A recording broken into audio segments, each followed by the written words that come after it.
Alright, so we're in the middle of maple syrup season again, and if some of you, like me, are really tired of using buckets, you end up switching to line systems.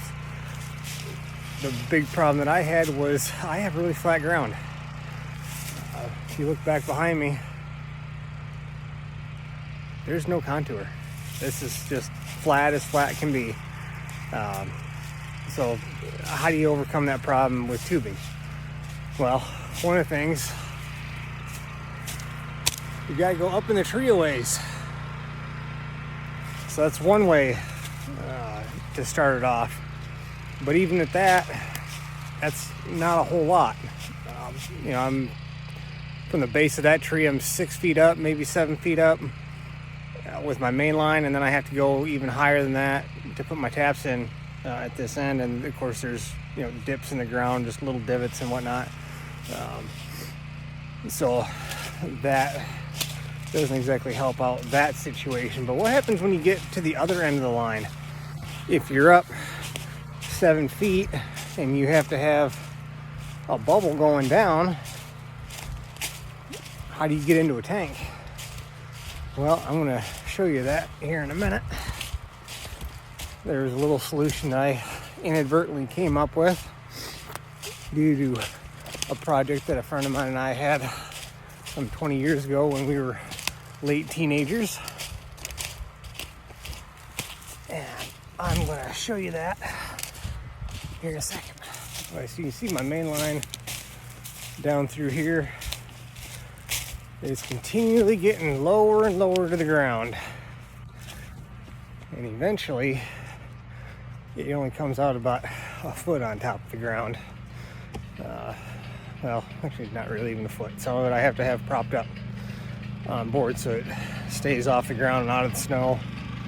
But you can see back through here, yep, still flat. Still really, really flat. So when it came down to here,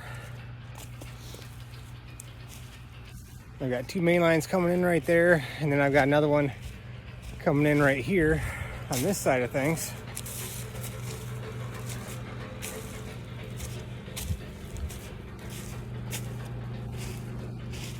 All really flat ground.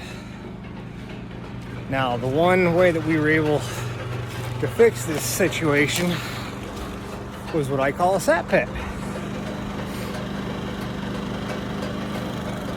I had to dig a hole. Now, thankfully, years back, a buddy of mine and I, like I was saying, we had a little project. We were going to build a bunker because we're crazy. And that bunker never came to fruition because the ground is so low here. There's a pond about 150 yards that way.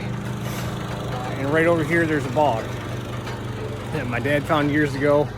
And I believe there's even a spring back into here somewhere. At least that's what I was told. And so we hit water 3-4 feet down. And so we abandoned that project, but we left the hole. We had a small loader tractor and we just never filled it back in. So last year when I started running lines, I discovered that hole, rediscovered it, I should say. I knew it was there. And I ended up having to dig it back out with my loader tractor. And the issue that I came up with was that there was still water coming into it.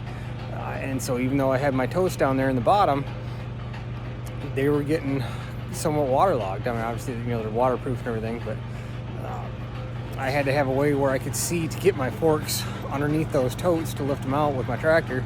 And so this structure was built this year. Well, we started it last year and we decided to put concrete in it, block. So I can run my lines right into here.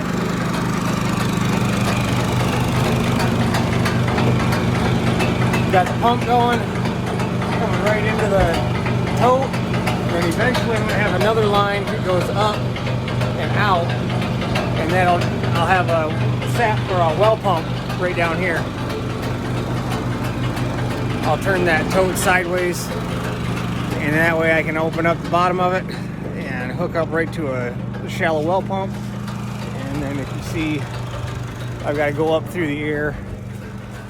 So this line right here goes all the way back to the sugar shack. and it's going to go into my milk tank. And so that's how we overcame flat ground.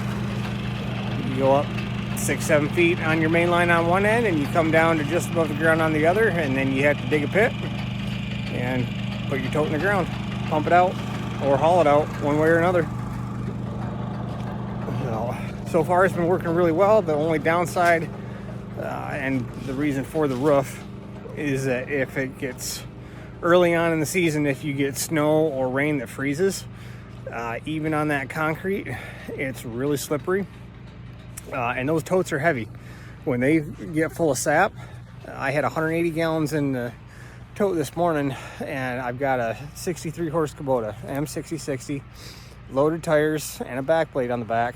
I still had to put it in 4-wheel drive because it was too heavy, and I wasn't getting traction on the rear tires. It wasn't coming out of there, even with concrete and dry. So that's something to keep in mind if you're going to do something like that. Either make sure you have a big tractor, or you can pump it out to someplace level on the ground. I know some people have just little pumps from Harbor Freight that they can go around and pump stuff out of, and that can be really handy. Time consuming, but handy. And it beats having to have a big tractor to haul your sap out with. So hope this helps you out. Happy boiling.